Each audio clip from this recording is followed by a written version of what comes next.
नमस्कार, आप सभी का स्वागत है हानिया स्टडी पॉइंट में। फ्रेंड, इस क्लास में हम जीके जीएस के महत्वपूर्ण प्रश्नों को देखने वाले हैं जो आरओ री एग्जाम 2024 के लिए महत्वपूर्ण है। अगर आप चैनल पर नए हैं तो चैनल को सब्सक्राइब जरूर कीजिए और वीडियो को लाइक और शेयर जरूर कीजिए। तो आइए चलते हैं क्लास की तरफ। देखते हैं प्रश्न नंबर 1। प्रश्न है, अखिल भारतीय हरिजन संघ की स्थापना किसने की थी? Option A Mahatma Gandhi, option B doctor Bhimrao Ambedkar, option C Narayan Guru, option D Vivekananda. तो इसका आंसर क्या है? इसका answer option A Mahatma Gandhi. Mahatma Gandhi ने अखिल भारतीय हरिजन संघ की स्थापना 1932 में की थी। आगे देख लेते हैं प्रश्न नंबर हमारा 2। प्रश्न है, निम्नलिखित में से भारतीय राष्ट्रीय कांग्रेस के किस अधिवेशन में कांग्रेस अध्यक्ष के चुनाव में सुभाष चंद्र बोस ने पट्टाभी सीतारामैया को पराजित किया था? ऑप्शन ए हरिपुरा अधिवेशन 1938, ऑप्शन बी त्रिपुरी अधिवेशन 1939, ऑप्शन सी है लाहौर अधिवेशन 1929, ऑप्शन डी है मद्रास अधिवेशन 1927। तो इसका आंसर क्या है? इसका आंसर ऑप्शन बी त्रिपुरी अधिवेशन 1939। वर्ष 1938 के कांग्रेस के हरिपुरा अधिवेशन में सुभाष चंद्र बोस कांग्रेस के पहली बार अध्यक्ष बने थे। वर्ष 1939 में त्रिपुरी अधिवेशन में वे गांधी जी द्वारा समर्थित पट्टाभी सीतारामैया को पराजित कर कांग्रेस के दूसरी बार अध्यक्ष बने। आगे देख लेते हैं। नेक्स्ट प्रश्न हमारा 4। प्रश्न है, निम्नलिखित में से कौन एक कथन मोहम्मद अली जिन्ना के विषय में सही नहीं है? तो इसका आंसर क्या है? ऑप्शन ए है वे दो राष्ट्र सिद्धांत के समर्थक थे, ऑप्शन बी है उन्होंने 1940 की मुस्लिम लीग के लाहौर के वार्षिक अधिवेशन की अध्यक्षता की, ऑप्शन सी है असहयोग आंदोलन में उन्होंने भाग नहीं लिया था, ऑप्शन डी है वे सदैव डायरी रखते थे। तो इसका आंसर क्या है? इसका आंसर ऑप्शन डी वे सदैव डायरी रखते थे, ये सही नहीं है। आगे देख लेते हैं प्रश्न नंबर हमारा 5। प्रश्न है, निम्नलिखित में से किसने सर्वप्रथम भारत में एक पृथक मुस्लिम राज्य का प्रस्ताव रखा था? Option A Aga Khan, option B M A Jinnah, option C है लियाकत अली, ऑप्शन डी मोहम्मद इकबाल। तो इसका आंसर क्या है? इसका answer option D Mohammad Iqbal. वर्ष 1930 में मुस्लिम लीग के इलाहाबाद अधिवेशन के अध्यक्षीय भाषण में मोहम्मद इकबाल ने सर्वप्रथम भारत में एक पृथक मुस्लिम राज्य का प्रस्ताव रखा था। आगे देख लेते हैं। नेक्स्ट प्रश्न हमारा, भारत छोड़ो आंदोलन सफल था?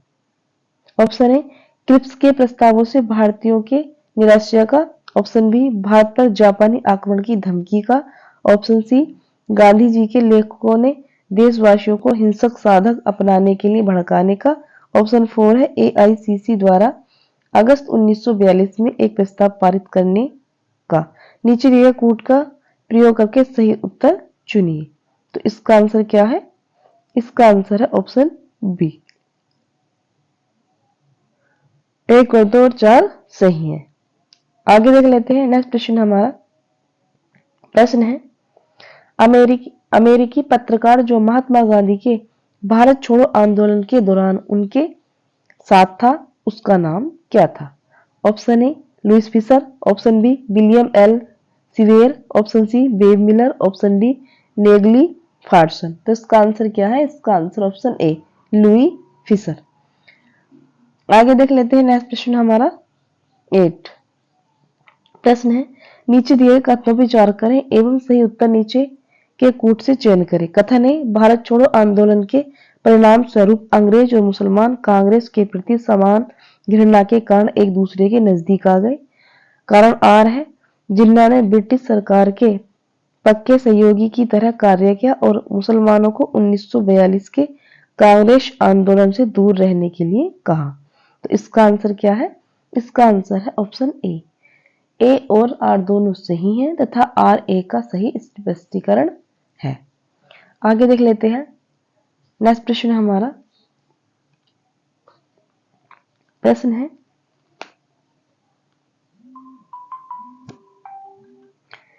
प्रश्न है निम्नलिखित में से किस आंदोलन के साथ अरुणा आसफ अली जुड़ी थी? ऑप्शन ए असहयोग आंदोलन, ऑप्शन बी सवर्ण अवज्ञा आंदोलन, ऑप्शन सी है वक्तव्य सत्याग्रह, ऑप्शन डी भारत छोड़ो आंदोलन। तो इसका आंसर क्या है? इसका आंसर है ऑप्शन डी भारत छोड़ो आंदोलन। अरुणा आसफ अली प्रसिद्ध भारतीय स्वतंत्रता सेनानी थी। उन्हें वर्ष 1942 में भारत छोड़ो आंदोलन के दौरान मुंबई के ग्वालियर टैंक मैदान में कांग्रेस का झंडा फहराने के लिए हमेशा याद किया जाता है। आगे देख लेते हैं। नेक्स्ट प्रश्न है हमारा, भारत छोड़ो आंदोलन के दौरान उत्तर प्रदेश के निम्नलिखित जिलों में से किसमें समांतरता सरकार की स्थापना की गई? Option A Allahabad, option B Lucknow, option C Ballia, option D Faizabad. तो इसका आंसर क्या है? इसका आंसर ऑप्शन सी बलिया। आगे देख लेते हैं। नेक्स्ट प्रश्न हमारा प्रश्न है ऑपरेशन रूबिकॉन वह कूट शब्द था जिससे भारत में ब्रिटिश सरकार द्वारा निम्नलिखित में से किस संदर्भ में प्रयोग में लाया जाना था? ऑप्शन ए जेल में गांधी का आमसरण अनशन, ऑप्शन बी है जयप्रकाश नारायण की गतिविधियां, ऑप्शन सी है गोलमेज सम्मेलन में गांधी की सहभागिता, ऑप्शन डी उपयुक्त में से कोई नहीं। तो इसका आंसर क्या है? इसका आंसर है ऑप्शन ए जेल में गांधी का आमसरण अनशन। आगे देख लेते हैं। नेक्स्ट प्रश्न हमारा 12 प्रश्न है 1942 के भारत छोड़ो आंदोलन के बारे में निम्नलिखित में से कौन सा कथन सत्य नहीं है?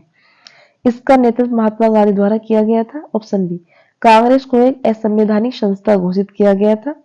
ऑप्शन सी यह एक अहिंसक आंदोलन था। ऑप्शन डी यह एक स्वतः आंदोलन था। तो इसका आंसर क्या है? एक बार देख लेते हैं। 9 अगस्त 1942 की सुबह में ही अधिकांश कांग्रेसी नेताओं की गिरफ्तारी के कारण भारत छोड़ो आंदोलन एक स्वतः आंदोलन बन गया। गांधी जी की गिरफ्तारी के कारण वे भी इसका नेतृत्व नहीं कर पाए थे। साथ ही से आंदोलन में व्यापक हिंसा भी हुई। यह आंदोलन अहिंसक नहीं था। आंदोलन की घोषणा के बाद कांग्रेस को एक गैर कानूनी संगठन घोषित किया गया था और इसका आंसर है ए और सी। इसका आंसर है ए और सी, लेकिन आयोग ने इसका आंसर जो माना है वो माना है बी को। आगे देख लेते हैं। नेक्स्ट प्रश्न हमारा प्रश्न है आजाद हिंद फौज के अधिकारियों के लाल किले में चल रहे मुकदमे में उनके पक्ष से निम्नलिखित में से किसने वकालत की थी? CR Das, Motilal Nehru, M A Jinnah या सर टीबी सप्रू। तो इसका आंसर क्या है? इसका answer option D sir TB Sapru. वर्ष 1945 में लाल किले में आजाद हिंद फौज के सिपाहियों के प्रसिद्ध मुकदमे की पैरवी कैलाश नाथ काटजू, सर तेज बहादुर सप्रू, जवाहरलाल नेहरू, भूला भाई देसाई आदि वकील कर रहे थे। आगे देख लेते हैं।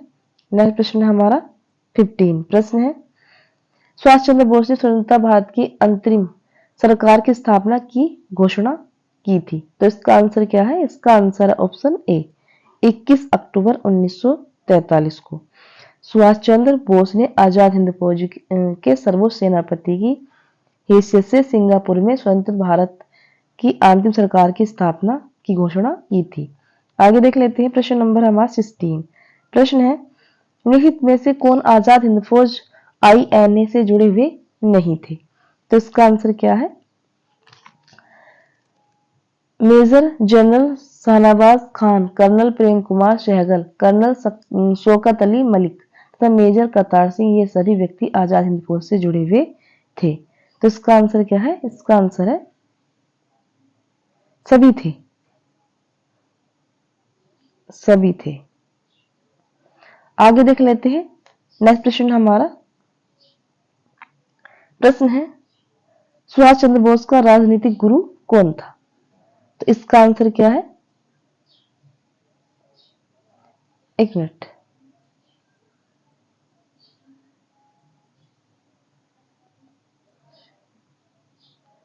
ये था प्रश्न। निम्नलिखित में से कौन आजाद हिंद फौज INA से जुड़े हुए नहीं थे? तो इसका आंसर था option D, BC Dutt. Azad Hind फौज के अधिकारियों एवं सैनिकों को गिरफ्तार कर ब्रिटिश सरकार ने नवंबर 1945 में उन पर मुकदमा चलाया। आगे देख लेते हैं। नेक्स्ट प्रश्न हमारा प्रश्न है, सुभाष चंद्र बोस का राजनीतिक गुरु कौन था? तो इसका आंसर क्या है? इसका answer option B, CR Dutt. आगे देख लेते हैं। नेक्स्ट प्रश्न हमारा 18 प्रश्न है, कांग्रेस के निम्नलिखित नेताओं में से कौन एक कैबिनेट मिशन योजना के पक्ष में पूरी तरह से था? महात्मा गांधी, जवाहरलाल नेहरू, सरदार पटेल या मौलाना अबुल कलाम आजाद? तो इसका आंसर क्या है? इसका आंसर है ऑप्शन ए, महात्मा गांधी। आगे देख लेते हैं।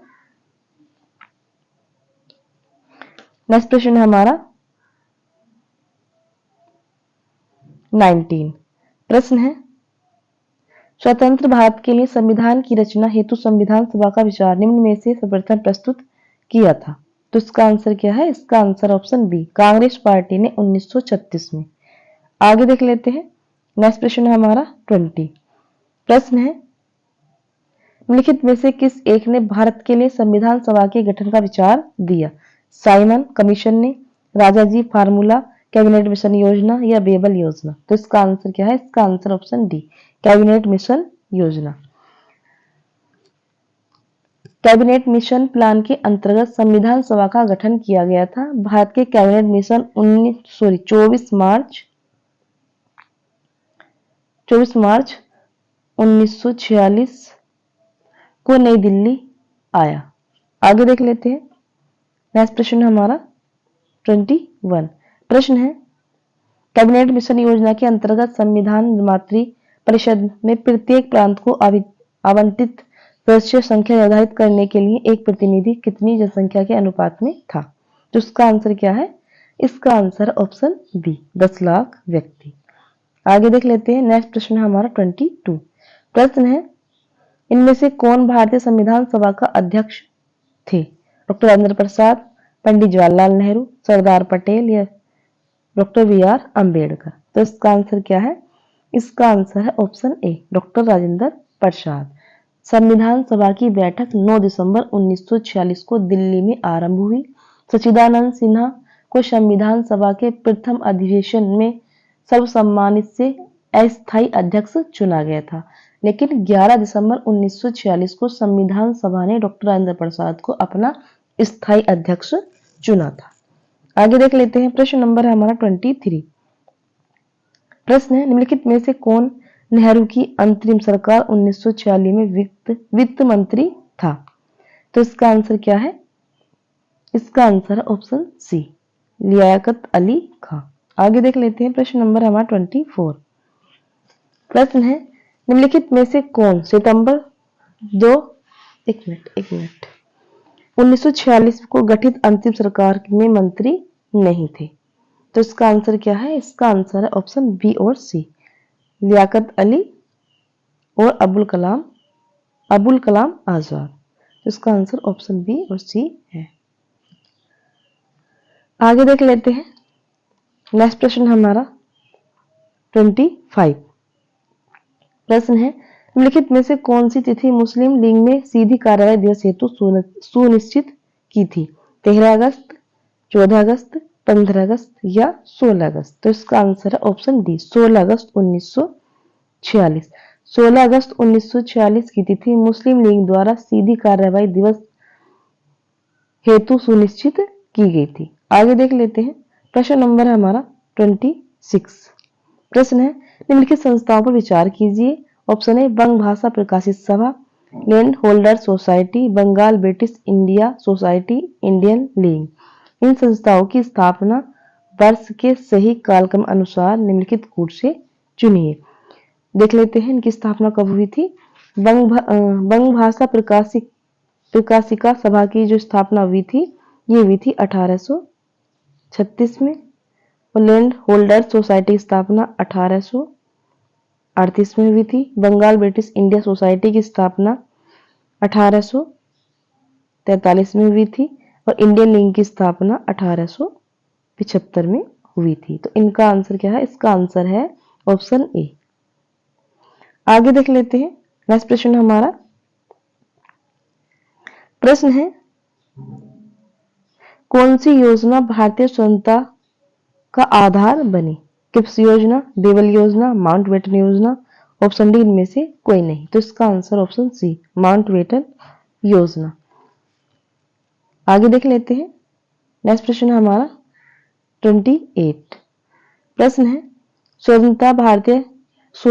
भारतीय स्वतंत्रता अधिनियम ब्रिटिश संसद द्वारा पारित किया गया था। तो इसका आंसर क्या है? तो इसका आंसर है ऑप्शन बी, जुलाई 1947 में। माउंटबेटन योजना 3 जून 1947 के अनुरूप ब्रिटिश संसद द्वारा जुलाई 1947 में भारतीय स्वतंत्रता अधिनियम द इंडियन इंडिपेंडेंस एक्ट 1947 पारित किया गया। आगे देख लेते हैं। नेक्स्ट प्रश्न हमारा प्रश्न है, भारतीय स्वतंत्रता अधिनियम 1947 प्रभावी हुआ था। तो इसका आंसर क्या है? इसका आंसर है ऑप्शन सी, 18 जुलाई 1947 ईस्वी को। आगे देख लेते हैं। नेक्स्ट प्रश्न हमारा प्रश्न है, भारत के प्रथम एवं अंतिम भारतीय गवर्नर जनरल कौन थे? तो इसका आंसर क्या है? इसका आंसर है ऑप्शन सी, राजगोपालाचारी। आगे देख लेते हैं। नेक्स्ट प्रश्न हमारा लास्ट प्रश्न है। ये प्रश्न है, भारतीय राष्ट्रीय कांग्रेस के 1946 में मेरठ में आयोजित अधिवेशन की अध्यक्षता किसने की थी? जेबी कृपलानी ने, मौलाना अबुल कलाम आजाद ने, या डॉक्टर राजेंद्र प्रसाद ने, या वीर पट्टाभी सीतारमैया ने? तो इसका आंसर क्या है? इसका आंसर है ऑप्शन ए, जेबी कृपलानी ने। भारत विभाजन के समय जेबी कृपलानी भारतीय राष्ट्रीय कांग्रेस के अध्यक्ष थे। ये नवंबर 1946 में आयोजित मेरठ अधिवेशन में अध्यक्ष बने थे। फ्रेंड्स, इस क्लास में हमने जीके जीएस के 30 प्रश्नों को देखा है। अगर आप चैनल पर नए हैं तो चैनल को सब्सक्राइब जरूर कीजिए और वीडियो को लाइक और शेयर जरूर कीजिए। वीडियो को अंत तक देखने के लिए धन्यवाद।